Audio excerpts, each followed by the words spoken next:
The Paston family and their rise from peasants to influential Norfolk gentry in the Middle Ages is of tremendous historical interest. We know most about them through their correspondence and journals, referred to collectively as the Paston Letters, though little remains today of the houses where they lived.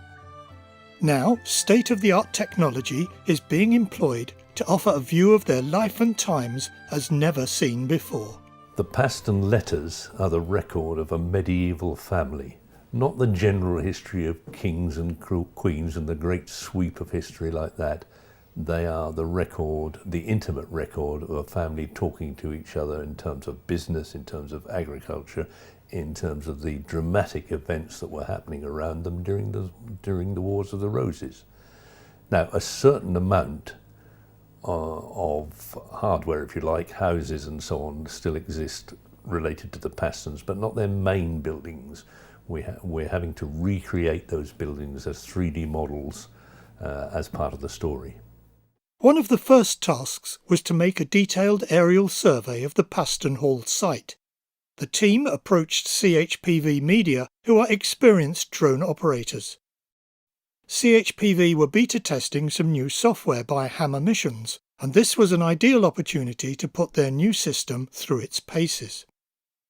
We sit down and work out the best angle, i.e. in this case we started from the church. We thought that'd be a nice point to start from, and then fly around at a certain level. And as the drone flies around, the camera needs to turn to give the optimum image. Normally we'd do that with two persons, a cameraman operating the camera and a pilot, but with Hammer we can program that, preset the height, and then it simulates taking off and flying the actual mission.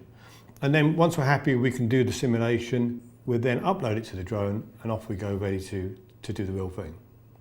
When we get to Paston, the first thing we do, obviously normal checks you would do with the drone, make sure air traffic control and the normal things that we have to do anyway. It then takes off and flies the mission. Once the mission is complete, it returns back home. But the whole time you have this strange feeling where this thing is flying itself.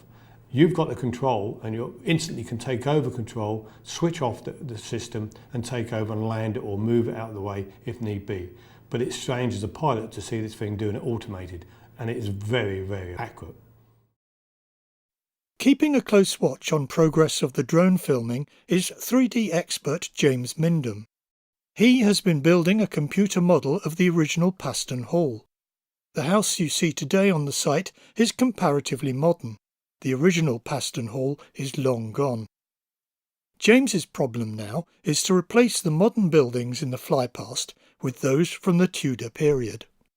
What we're trying to do here is to take the computer model of Paston Hall using modern day footage, combine them both just to show people where it was, what it looked like in the old days, all in a modern day context. So we get the drone footage and import it into this piece of software which looks at every single frame and picks out specific points, things like chimney pots and pieces of lawn and whatever it can find to track.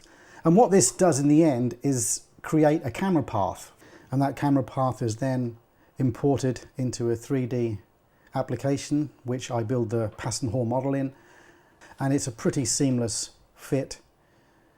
Everything is correct, the perspective is correct, the angles are correct, and that's how we generate our final movie. Months of painstaking work are finally over.